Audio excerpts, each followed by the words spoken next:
Welcome to everyone, glad you're here. And I want to talk about the American Synagogue. I would say that some of the challenges facing American synagogues have been heightened during this time of COVID, but they predate COVID and they'll be around long after we resolve the COVID pandemic. What COVID has underlined, however, is the hunger and need for spiritual community. And actually what I've been impressed with how American synagogues have responded to the challenge of COVID. What I want to do in the next 15 minutes is the following. In my part of the presentation, I want to lay out the challenge facing American synagogues. I'm going to give out one big idea and 4 principles that I use in my work to help rabbis and synagogue lay leaders transform their synagogues into what I will call and explain in a few minutes covenantal community. Lori and Michael are joining me as alumni of my fellowship program to share some success stories, because there are many, many wonderful success stories out there for American synagogues, and we need to use them to essentially try and emulate some of the success stories, and then we'll have some time for questions and answers. So with that, we're going to jump in, and Anita, if you put the first slide up, there has been over the past 25 years a significant loss of market share, not just to synagogues, but to houses of worship, faith communities across the board. And in this slide, which is going to be on the screen in a second. In a second, any second now. Okay. I want to put the loss of market share of American synagogues into a larger context, because essentially. I apologize. It was there for a second and it went away. I am so sorry. Please excuse me. Keep talking. Well, Anita, what you just done is you actually obscured my entire screen now. Oh, okay. Okay, I'm back. I'll keep talking. You can work on the slides. Anyway, yes. The slide that you might see in the next few minutes is one that shows the fate of various religious communities in North America over the span of the past 40 years. And what you'll see on that slide is that actually the Jewish community is actually holding its own relative to others. The slide shows the biggest loss of market share in American religion today is actually along from mainline Protestant churches. And the counter line, if that line, there you go, now we've got it. So if you look at the line that's kind of in the middle, mainline churches, you'll see it's the biggest decline from 1970 to 2020. Dramatic losses there. At the very bottom, you'll see the Jewish line. Compared to certainly mainline Protestantism, we're kind of holding our own. We're at the bottom of the screen because we are a smaller percentage of the American population. But the line that's most significant in this slide is the one that is moving upwards. And that is a line that's called no religion. And again, the significance of that line is it's what's been called the SBNR phenomenon, which is acronym for spiritual but not religious. And you'll see that that is the fastest growing sector of the American public right now. People are saying, don't need religion, not interested, not joining churches, not joining mosques, not joining synagogues. If you know about the Pew study, this is what Pew called Jews of no religion. And that is a phenomenon we need to kind of deal with. Now, despite those, the fact of the matter is, many of you know, if you've worked in the world of synagogues, synagogues are experiencing over the past 3 decades for sure, shrinking memberships. Many synagogues are finding ways to merge with other synagogues to stay viable, and other synagogues are just closing totally. Notwithstanding that, I am optimistic, and I want to say a little bit about my own journey, about why I am optimistic, and put out some ideas about what I think is actually working in American synagogues. Despite making the decision to go to rabbinical school, I never wanted to be a congregational rabbi. Given some of the work I'd done as a young adult, I felt that there were more interesting things happening in Jewish life. I was raised in Jewish youth movements and Jewish summer camps. I felt that's kind of where the action was. And I was not particularly inspired by the conservative synagogue I was raised in. And that very much colored my own prejudice or bias against synagogues. Ironically, I went to the Reconstructionist Rabbinical College in Philadelphia. And ironically, by my second year, the best job for a student was a congregation in the local area in Media, Pennsylvania. So I was hired as a student rabbi at a synagogue called Beth Israel. And what I consider to be one of the great blessings of my life is that the synagogue was kind of a training ground for rabbinical students. They had no hope that the students would stay there because it was a small synagogue.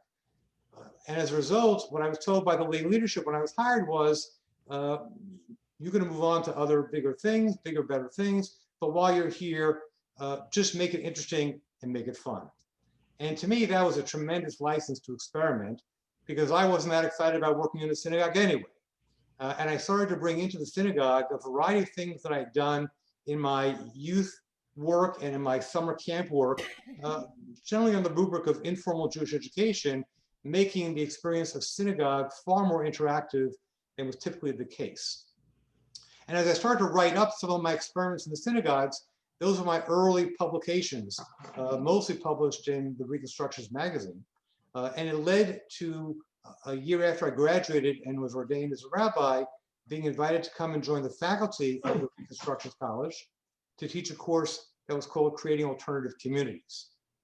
And the question I asked in that course and in my work in my first congregation was to say, what is the work of the American synagogue? If we're going to try and really interrogate the enterprise, the institution called the American synagogue, I'm not sure we're in the right business anymore. And it's my attempt to answer that question that has defined the next 35 years of my rabbining. I moved down to Washington in 1988, at the same time that I was founding a larger foundation called Panim, which I worked at for over 20 years. I also helped found a synagogue called Adat Shalom, which is a Reconstruction synagogue in Bethesda, Maryland, where I continue to have the privilege to lead services and teach and play the role as founding rabbi, even though I had some very able successors. And Adat Shalom in its early years became a home for both spiritual seekers and people who were social justice activists. My informal survey of the congregation in the first 5 years was that about 2/3 of the people who were joining were people who would say, we never intended to join a synagogue. And by that, I felt we were doing something very different and very successful. When I stepped down from Adat Shalom to focus my full-time energies on Panim, I felt that we had done something very unique that other synagogues could learn from. And I set about writing a book, which Anita mentioned in the introduction, called Finding a Spiritual Home, How a New Generation of Jews Can Transform the American Synagogue. Anita, you can just put up that slide for a couple seconds. And in that book, I put out one big idea and 4 principles that have informed my work ever since the publication of the book. The big idea is as follows. The big idea is that synagogues have to move from being transactional institutions where people pay a certain fair market price for a series of goods and services. They have to move from that to what I call covenantal communities. And I'm going to define that in a few minutes. In order to understand the analysis, you need to understand that most American synagogues were shaped by the sociological factors that were at work in post-World War II America in the 1950s and 60s, which is when American synagogues experienced their biggest growth. Those 3 factors specifically were American Jews are moving to the suburbs, and Jews are asking the question, where can I find my ethnic safe space? Synagogues were a safe space for Jews, which were not majority Jewish. Number 2, young families moving to the suburbs, so they were Jewish, wanted the children to have a positive Jewish identity. And essentially they subcontracted to their synagogues the responsibility to educate their children and to acquire the all-important bar bat mitzvah, which unfortunately turns out to become the terminal degree of Jewish life during that era. Terminal for 2 reasons. Number 1 is because for many families, it was the last time that a young person had a meaningful interaction with the institution. It was the exit ceremony, not the entrance ceremony. And secondly, when you extrapolate from that phenomenon across American synagogues in North America, it spells essentially a synagogue or Judaism that was not viable for the long term if people were going to exit from Jewish life the second they started to experience some intellectual maturity. By the 21st century, synagogues are challenged by the fact that many of the goods and services that they were willing to pay for through paying $2,000, $3,000, $4,000 worth of dues to synagogues were no longer necessary or only available through synagogues.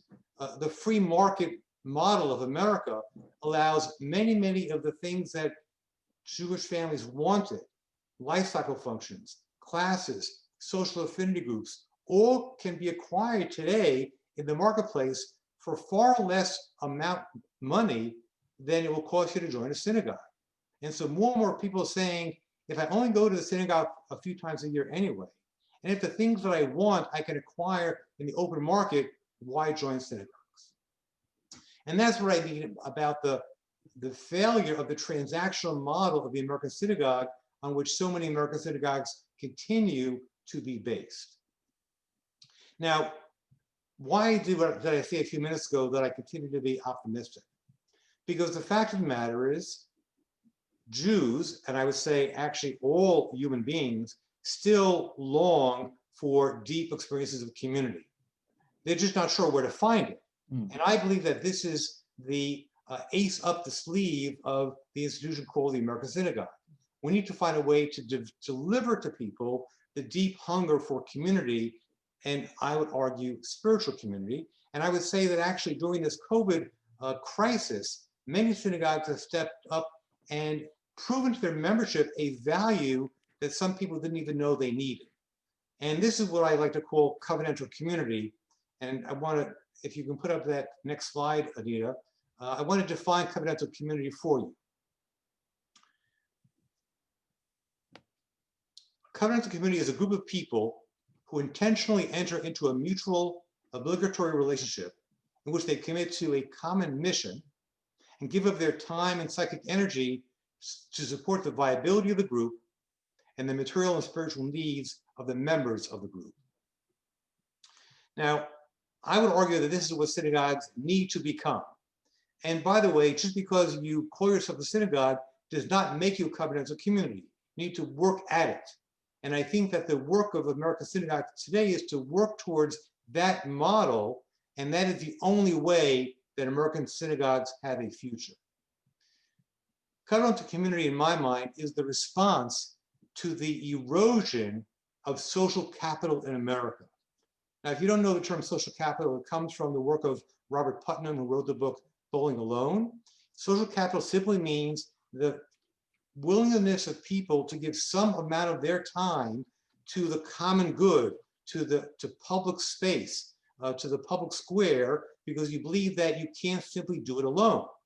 And one of the things that we've realized, and I think here again, COVID underscores this, Americans are too individualistic for our own good. If enough Americans say, don't tell me to wear a mask, ultimately the social good is harmed very deeply, because we need all people to say, you need to sacrifice some amount of what you want to do for yourself for the larger good. And this is why covenantal community is so deeply needed. The reality is, and there are many studies to indicate this, you may be familiar with, that Americans have never felt more alone.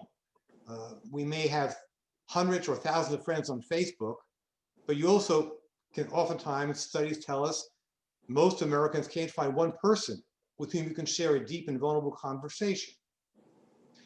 So the reason I like to define the word Beit Knesset, the Hebrew term for synagogue, as Beit Knesset, I like to define as a social capital factory. That's what synagogues need to become. Synagogues need to be engines for generating Jewish social capital. And any synagogue that doesn't do that will fail today. With that, I want to talk about 4 principles that I use to essentially help synagogues move towards this covenantal community model. Number 1, synagogues need to be mission-driven and program-aligned. by which I mean synagogues need to give serious thought to their value proposition. You can't assume that Jews will automatically join synagogues any longer. We know that that's not true. They may have done that in the 50s and 60s because they needed a place to acculturate, but Jews no longer need that. To articulate your value proposition is the way you make the case about why it's worth time and money for Jews and adjacent people who are non-Jews who also may be part of your synagogue community. Why should they become part of your synagogue? And the answer to that question about what your value proposition is should be reflected in some kind of congregational mission statement, which, by the way, should not be written, in the privacy of the rabbi's office or in a small committee room where 3 people from the executive committee endorse what the rabbi have written. A mission statement to create a covenantal community needs to involve dozens of small group conversations that involve every member of the community to say, what is it that you are looking for? Mission statements can't be done top down. They need to be bottom up and emerge from identifying the needs that people actually feel. I'm also a big advocate of synagogues moving away from the Walmart variety that most synagogues typify, trying to do everything that a Jew might need on a retail level. I think synagogues will flourish when they decide that they will identify a niche of something that they do better than any other synagogue in town. It may be learning, it may be tefillah, prayer, it may be social justice, it may be young family engagement, it may be the arts, it may be interfaith households, but any institution that tries to do everything well will do everything in a mediocre way for the most part. And the organizations today in Jewish life that are thriving are organizations that have identified a niche and done it with excellence. Second principle, I like to talk about how synagogues need to strive for what I call maximalist or authentic Judaism. The most successful synagogues in America today are those that are making demands on their members, not dumbing down Judaism, but making demands on their members to do something that is maximalist. Fewer and fewer Jews will pay several $1,000s a year to join a synagogue if they're only going to show up a few times a year. Nor can synagogues continue to function like private country clubs, where all the members look alike, live alike, and think alike. Synagogues need to be open to a full diversity of the Jewish world, which means families and singles, the married and the widowed, the healthy and the differently abled, those who are straight and those who identify as LGBTQI, Ashkenazi Jews and Jews of color, and not only lawyers and doctors, but also bus drivers and plumbers, and yes, they are out there. And for too long, American synagogues have been way too culturally homogeneous, and that is not an indicator of a thriving community. The common denominator of synagogue life, of covenantal communities, is not a certain middle-class Ashkenazi look and family station, but rather people who are serious about engagement with Torah, Avodah, and Gemilut Chasadim. And I didn't make up those 3, it comes from the Mishnah. Learning, spiritual engagement, and acts of loving kindness, and acts of social repair. That is a common denominator for what should draw people to synagogues. And the sooner synagogues focus on that and not being some kind of social country club, the more likely they are to succeed.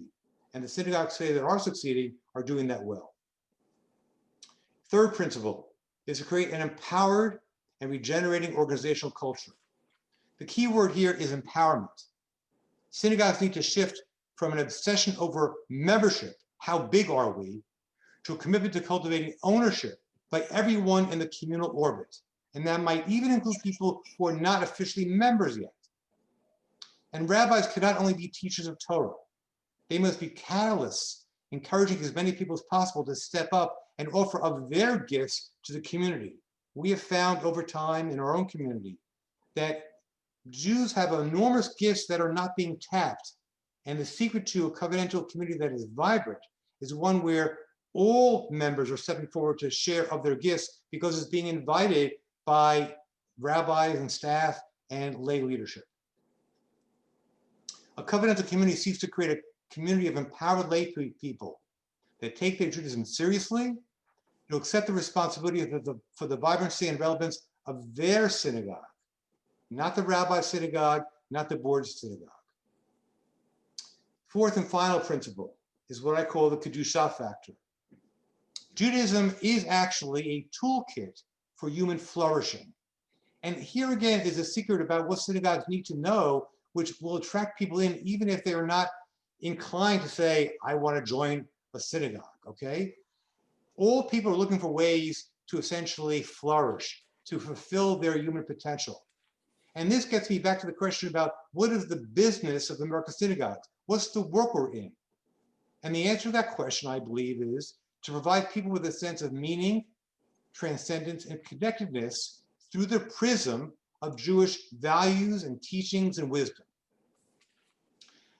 I'm a big critic of the way worship happens in most synagogues, and here I'm an equal opportunity critic of synagogues from Orthodoxy to Reform to Renewal, even. Because in most denominations, we have come to an overly formulaic form of worship. Each denomination has its own brand, and that formulaic form of worship no longer cuts it for most Jews. It's the reason why so many Jews explore alternative spiritual paths outside of Judaism. Now, there are many ways to do this, and I don't have the time to talk about all the ways of experimenting with it. I'll just tell you a quick anecdote, and that is when I travel around the country to serve as a synagogue, a scholar in residence at synagogues, I offer a 90-minute experience on Shabbat morning or Friday night called Davening Out of the Box, where I take only 7 tefillot from the Shabbat morning worship service, and each one is developed in a very deep, interactive way that get people interacting with the sentiment, the values, the principles of the tefillah.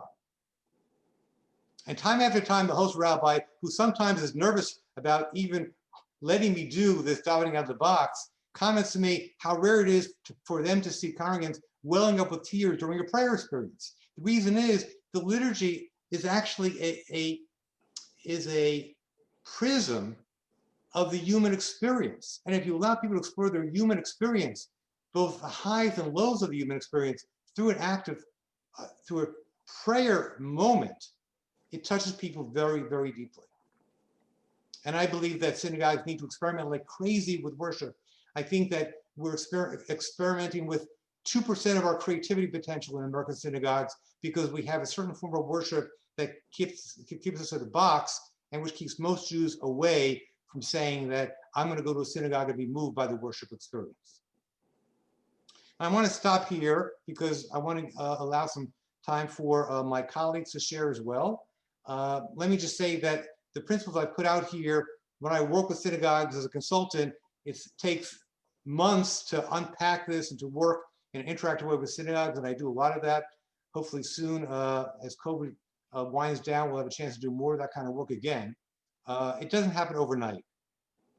But I will say that the reason I'm going to turn the attention and the stage, so to speak, over to Lori and Michael is because one way that I've taken my ideas about American synagogues and tried to scale it up is by creating this 2-year fellowship program for rabbis called CLE, the Clergy Leadership Incubator. And it's essentially as a place where I've been able to share some principles, not only of my own, but some of the best work that's happened in the synagogue transformation field over the past 25 years, and also provide a forum where rabbis can take risks and experiment with what is possible in the American synagogue. And so with that, I'm going to turn it over to first Lori and then Michael to share some things that they've done in their own respective places, implementing some of the principles that I just spoke about. Lori, take it away. Beautiful. First, Yesher Koach Rav. Like, I know you don't like me calling you rabbi, but it's really hard for me to call you anything else. You really are my rabbi. Thank you so much. You know, Rabbi Sid, what I really want to begin with is just how I feel like what you do is you give each of us entrepreneurial rabbis an unofficial rabbinic MBA. And we go through rabbinical school, and so much of our training is on all of the beautiful things to be teachers and to be chaplains and to be spiritual leaders. But we, when we graduate, we're definitely, unless you have an MBA, unprepared to be an organizational leader. And I think not only does Rabbi Sid do that for us, but he does it in a way that allows us or empowers us to innovate on what synagogues are going to be for the 21st century. So it's kind of a forward-thinking MBA. And so what came out of the CLE process, that's what I want to just begin with a little bit, is CLE asked us to begin understanding just a basic vocabulary of entrepreneurship, you know, and how you go through this process of ideating what it is that you want to create. And so we began with a very simple values assessment. Then Marty Linsky did his Socratic method, and I was the fall girl and shot me down with many ideas. But I guess that there was a practice of humility in that. And then he brought us through, what are these terms? You know, what is your value proposition? What is your mission statement? What is your vision statement? How does it then convert into low-hanging fruit programming that manifests what it is that you say you're going to do? And does it match? And then along with that came a reflective process of getting up on the balcony with my colleagues and talking about the problems and adaptive challenges and technical challenges that I had as an emergent leader in an entrepreneurial framework, and to be able to really look down and say, wow, I see objectively why that doesn't work.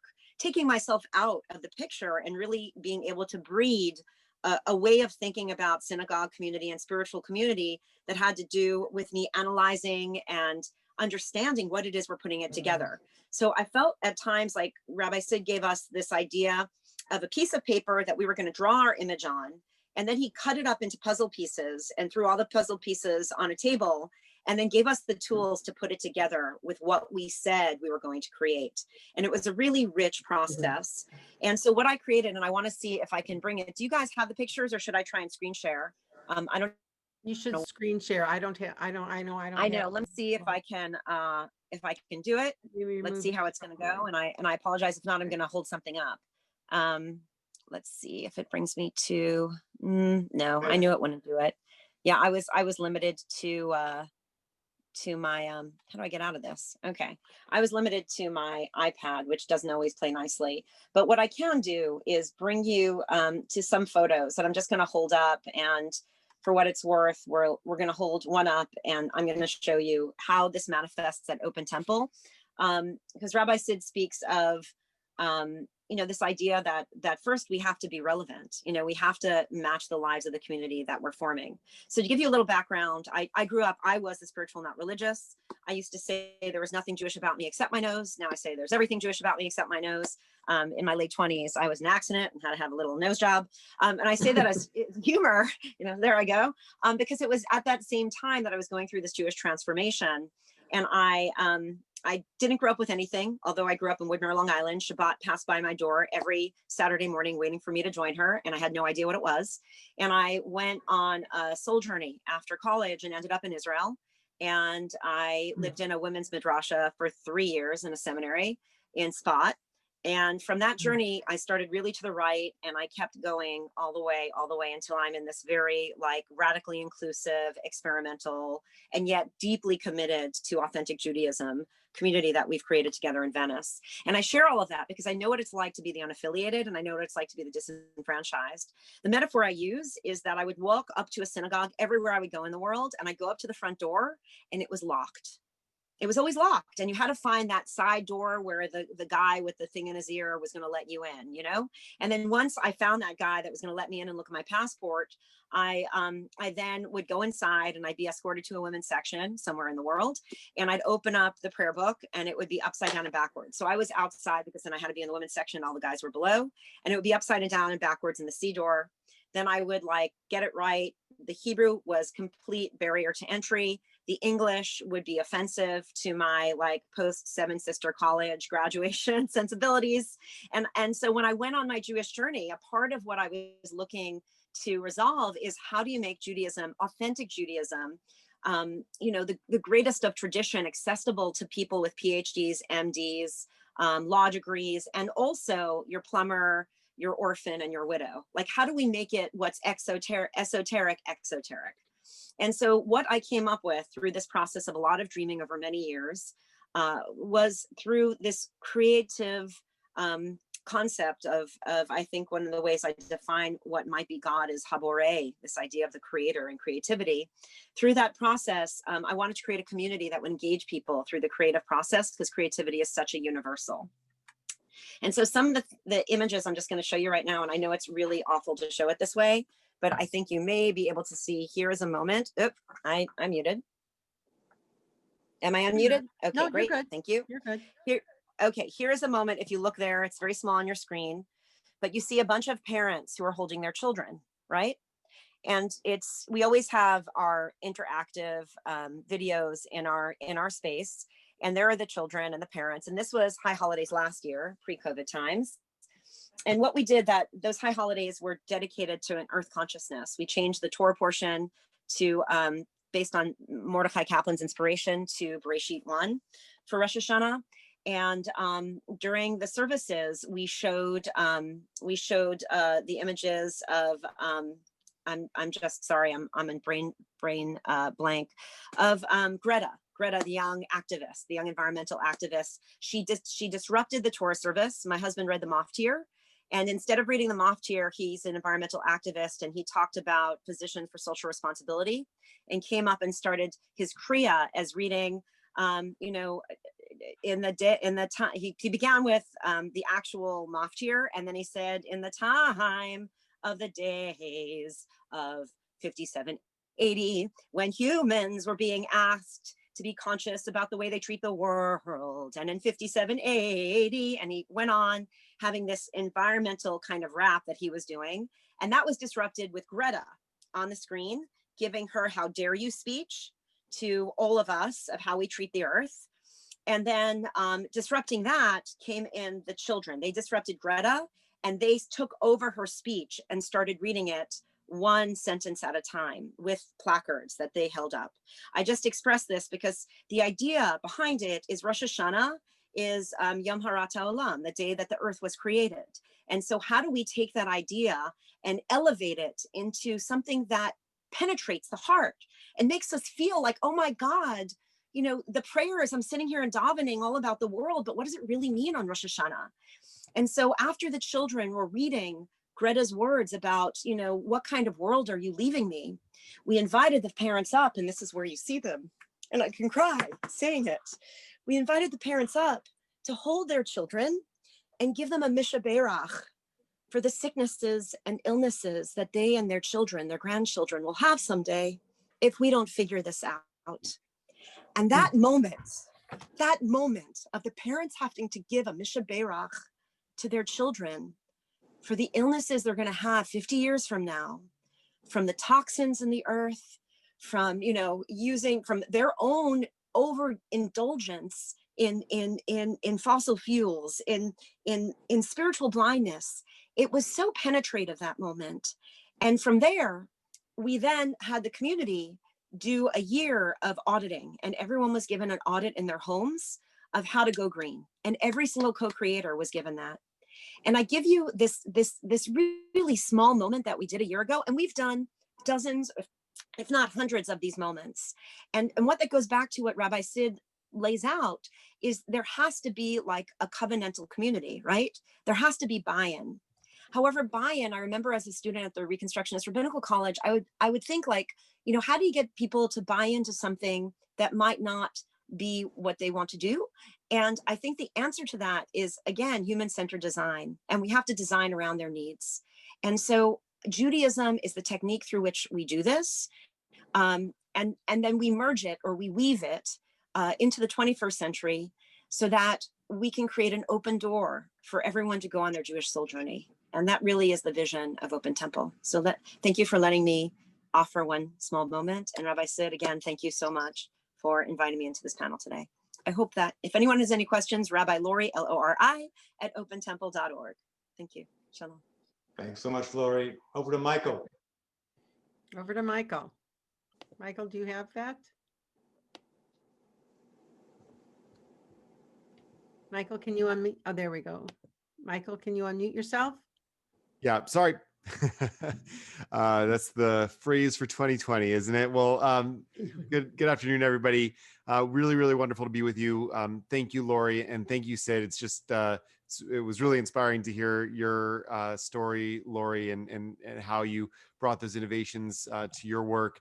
And it's just always really inspiring and transformative to hear Sid talk about this. And he as well has been my Rebbe in trying to help usher my synagogue and other synagogues into a bold future. So just a little bit about me. I mean, I grew up as a shul Jew. I grew up in a large conservative congregation in Atlanta. Those of you who are on the call in the Atlanta area, I saw that there were a few of you. I went to the AA growing up. And I never, that's not AA, it's the AA for Avarachim.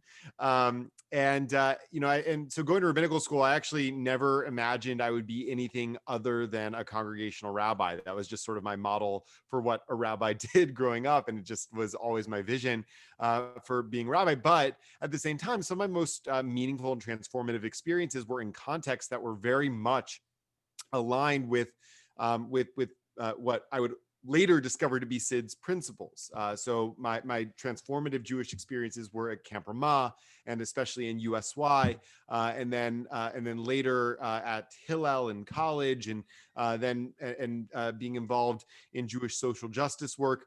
And I came to see that I came to see the disconnect between what most synagogues were doing and what was so powerful and meaningful about those experiences for me, how they charged my Jewish soul and fueled my Jewish involvement.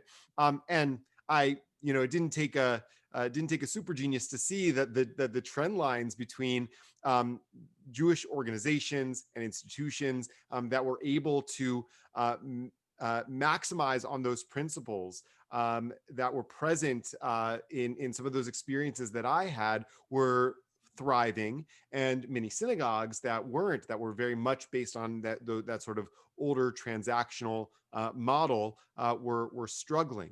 And when I entered into the rabbinate and when I started finding work in synagogues, what I discovered were synagogues that were hungry to enter into a new era, but weren't exactly sure how.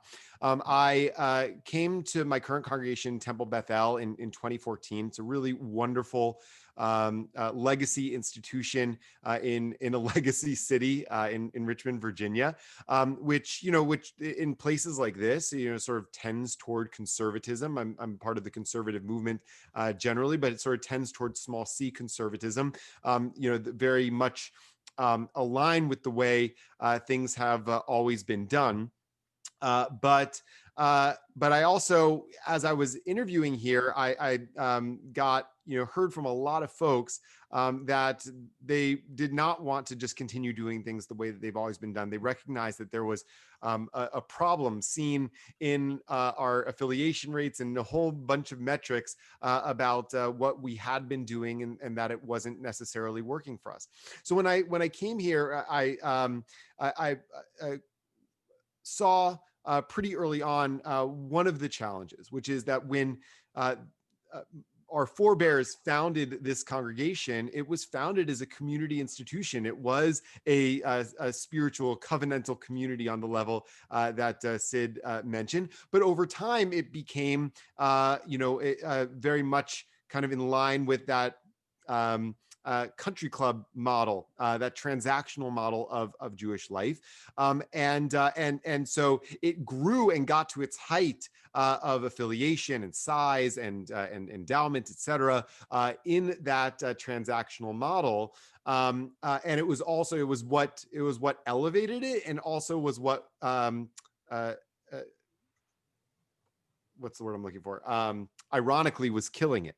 And you could see that in how disconnected people had become from each other, right? So people were invested in, bringing their kids in through the system for B'nai Mitzvah, but would be checked out during the process until maybe the year before the Bar Mitzvah, in which they would have to be involved a little bit more, but they'd only be involved as much as they absolutely needed. And then soon after the bar bat mitzvah, the last kid's bar bat mitzvah, they would resign. And then that had a sort of compounding impact over time.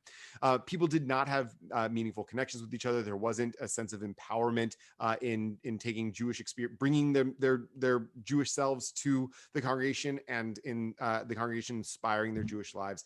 And so in noticing that, and in learning with Sid and my cohort and Clee and teachers that we had, an idea that I came upon, which actually isn't such a novel idea. It's something that I experienced a lot in the Jewish experiences that were really formative for me, meaningful for me, and that other congregations and institutions were doing elsewhere, was come up with a way in which congregants would be sort of meaningfully and deliberately grouped together across geographic and demographic boundaries to have Jewish experiences together. So to form relationships and to deepen their Jewish connections, to deepen all of those connections on multiple levels with one another. So we called it the Chavurah Project. I'm going to just share my screen so you can, I can't share my screen. That's fine. You're a co-host. Just to give you some context, Michael, you've got about 2 or 3 more minutes. Yes, I know. So I wanted to just share thing. Anyway, we called it I'm not able to share my screen. So we called it the Chavurah Project. Chavurah is the Hebrew word for a gathering of friends. And the premise is pretty simple. People sign up to be part of this project, and over the course of 5 years, we've had about a quarter of the congregation involved in this project. And our hope ultimately is for 100% of the congregation, but it's been growing and building every year, and new people are involved each and every year. And we group them in small groups, mostly with people that they don't yet know or don't know well. Groups ranging in size from 10 individuals to 20 individuals, and once a month they get together and have Shabbat dinner in each other's homes. And once a month I host 1 or 2 chavurot in our home, or was before COVID. Now we're doing that all over Zoom, and I'm hosting people, quote unquote, for Shabbat dinner over Zoom in our own home as well. I could show you some wonderful pictures that we have of people gathering, but just imagine groups of congregants gathering together for Shabbat dinner. We don't have the extremely high expectations for what they'll do. So that's the challenge of the maximalist Judaism. For us, the maximalist of this is that people are gathering for Shabbos dinner, and we encourage them to have Parsha discussions and to do the Shabbat rituals, and to have kosher meals and things like that, but we don't require it of people. We try to group together people in groups where those things are more or less aligned. So there's a sense of so people are simpatico with how they're going to be observing Shabbat together. But the result has been really phenomenal. This is our 5th year of doing the Chavurah Project. Like I said, over a quarter of the congregation has been involved in some way. We have incredible lay leadership that has generated passion and enthusiasm in this. This has brought in new people into the congregation, so we don't require membership in the congregation to be involved in the Chavurah Project. So it's formed connections with people who are exploring membership, to people who are already members. It's forged relationships across demographic and geographic boundaries. It's really tightened the fabric of the congregation in beautiful ways. And so it's deepened relationships, it's widened the network of relationships, and it's made people take ownership, enable people to take ownership of their Jewish life and Jewish experiences in ways that they hadn't before. I'm just really excited about it. And I'm going to turn my time over now back to Sid, I think. Right. Thanks, Michael. Thanks. We are short on time, and there's some really great questions coming in the chat box. One thing that you want to put out there, I'm sharing my screen. For people who are interested in some of what we've been talking about here, I encourage you to go to the website for CLE. We run a blog. We've been doing it for about 5 years now.